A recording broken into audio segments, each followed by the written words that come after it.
Assalamualaikum warahmatullahi wabarakatuh. Nama saya Sonia Kapriani, nomor absen 41. Assalamualaikum warahmatullahi wabarakatuh. Nama saya Delia Putri, nomor urut 8. Assalamualaikum warahmatullahi wabarakatuh. Nama saya Helena Landari, nomor absen 21.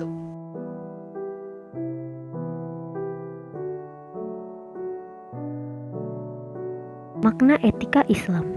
Akhlak berasal dari bahasa Arab hulukun, jamaknya akhlak, yang memiliki arti sayyatun, tabiatun, atau adatun yang artinya karakter, tabaat, atau adat kebiasaan. Secara umum, akhlak adalah perilaku manusia yang nampak maupun tidak nampak seperti kegiatan hati. Dalam ensiklopedia Islam, akhlak adalah keadaan yang melekat pada jiwa manusia yang darinya lahir suatu perbuatan dengan mudah tanpa melalui proses pemikiran, pertimbangan, atau penelitian. Selanjutnya, secara kebahasaan atau etimologi, akhlak adalah budi pekerti, perangi, atau disebut juga sikap hidup, ajaran yang berbicara tentang baik dan buruk diukur oleh wahyu. Menurut Ibu Miskawai, akhlak adalah keadaan jiwa seseorang yang mendorongnya untuk melakukan perbuatan-perbuatan tanpa melalui pertimbangan pikiran terlebih dahulu. Selanjutnya, menurut Al-Ghazali, akhlak adalah sifat yang tertanam dalam jiwa yang timbul atas perbuatan-perbuatan yang mudah tanpa memerlukan pertimbangan pikiran. Lalu, Sidi Ghazalba mengatakan, akhlak adalah sikap kepribadian yang melahirkan perbuatan manusia terhadap Tuhan dan manusia, diri sendiri, dan makhluk lain sesuai dengan suruhan dan larangan serta petunjuk Al-Quran dan hadis. Menurut Ahmad Amin, akhlak adalah kebiasaan baik dan buruk segala sesuatu kehendak yang terbiasa dilakukan. Ciri-ciri yang terdapat dalam perbuatan akhlak. Yang pertama, perbuatan yang telah tertanam dalam jiwa seseorang sehingga telah menjadikan kepribadiannya. Yang kedua, perbuatan yang dilakukan dengan mudah dan tanpa pemikiran. Yang ketiga, perbuatan yang timbul dari dalam diri orang yang mengerjakan tanpa ada paksaan atau tekanan dari luar, atas dasar kemauan, pilihan, dan keputusan yang bersangkutan. Yang keempat, perbuatan yang dilakukan dengan sesungguhnya, bukan main-main atau karena bersandiwara. Dan yang terakhir, perbuatan yang dilakukan karena keikhlasan semata-mata karena Allah, bukan karena dipuji orang atau karena ingin mendapatkan suatu pujian. Macam-macam akhlak. Jika akhlak adalah perbuatan yang sudah tertanam dalam jiwa seseorang, maka akhlak itu tempatnya dalam hati. Apabila hatinya baik, akan muncul sifat yang baik. Dan sebaliknya, jika hatinya tidak baik, maka yang muncul dan keluar dari pelakunya adalah sifat yang tidak baik. Menurut Islam, terdapat dua macam akhlak, yaitu akhlak terpuji atau akhlakul karimah seperti jujur, rela berkorban, sopan, santun, tawakal, dan lain-lain. Yang kedua, akhlak tercela atau akhlakul mazmumah seperti sombong, iri, dengki, takabur, aniaya, gibah, dan lain-lain.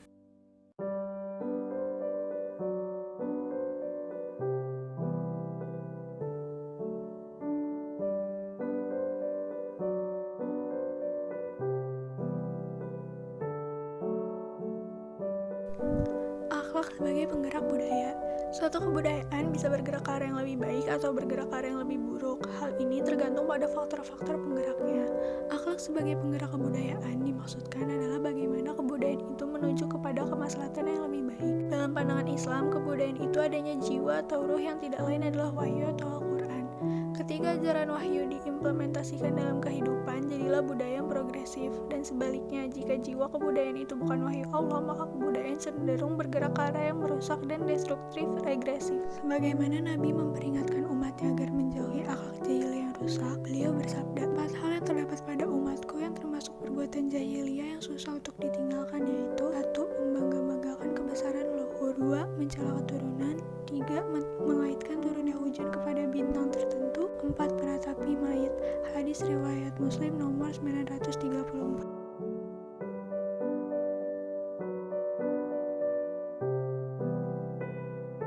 Dengan diutusnya Rasulullah sebagai penyempurna akhlak terpuji, maka perbuatan tercela yang selama ini sebagai budaya Arab pra-Islam berubah menuju akhlak yang progresif yang berkemajuan. Dengan demikian dapat dikatakan bahwa akhlak sebagai penggerak budaya dari budaya destruktif menjadi budaya yang berkemajuan.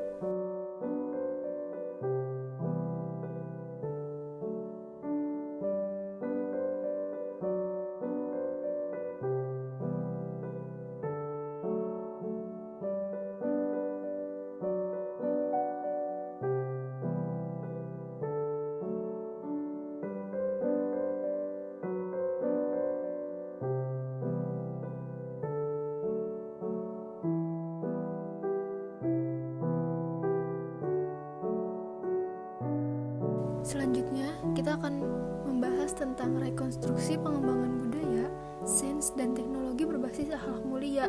Jadi di sini kita akan membahas gimana sih caranya Islam menanggapi tentang perkembangan budaya di dunia. Nah, berikut ini adalah akulturasi ajaran Islam ke dalam budaya Arab yang dicontohkan oleh Rasul. Jadi Rasul itu sudah mencontohkan cara akulturasi ajaran Islam ke dalam budaya Arab pada abad ke-7. Gimana sih caranya? Yang pertama, harus menerima dan melestarikan tradisi yang dianggap baik. Yang kedua, menerima dan modifikasi. Dan yang ketiga itu menolak tradisi yang dianggap melanggengkan nilai moralitas dan karakter jahiliyah. Islam ini datang untuk membimbing dan mengatur masyarakat kepada kehidupan yang baik dengan landasan akhlak yang mulia. Jadi kalau budayanya sudah baik, Islam tidak akan mengganggu budaya tersebut. Tetap dilihat dari budayanya sendiri, mengganggu atau tidak, seperti itu. Nah, ini bisa dibaca ya, dalam pendekatan Islam, budaya itu dibagi menjadi 3. Jadi Islam itu benar-benar melihat budayanya itu seperti apa. Jika memang budayanya itu melanggar aturan-aturan Islam, maka budaya itu akan digantikan dengan budaya yang baru.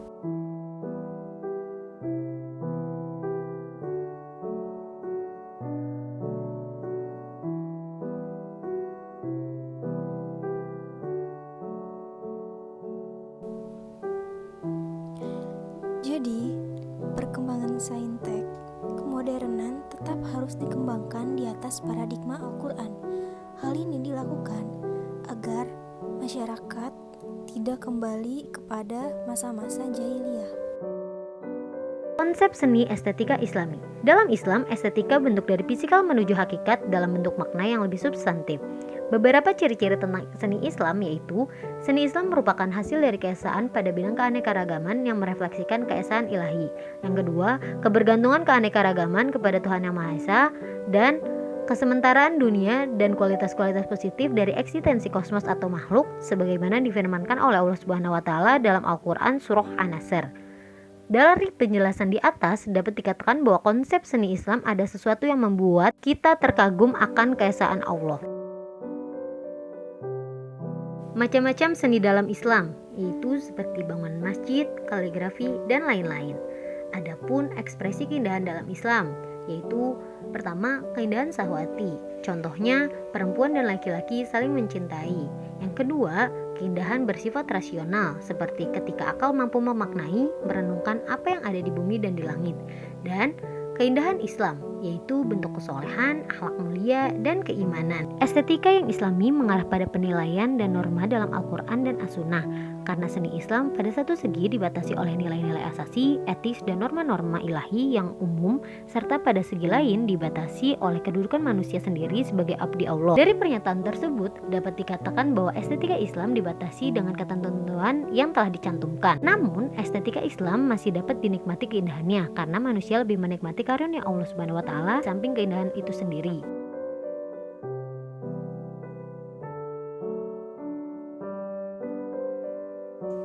Peran seni dalam mengembangkan harmoni. Harmonis berarti sifat dan sikap menghargai. Sifat dan sikap menghargai harus ditunjukkan oleh siapapun terhadap bentuk keselarasan yang ada di Indonesia. Sebab harmonis merupakan sikap yang paling sederhana, akan tetapi mempunyai dampak yang positif bagi integritas bangsa pada umumnya dan kerukunan bermasyarakat pada khususnya. Tidak adanya sikap harmonis dapat memicu konflik yang selamanya tidak kita harapkan.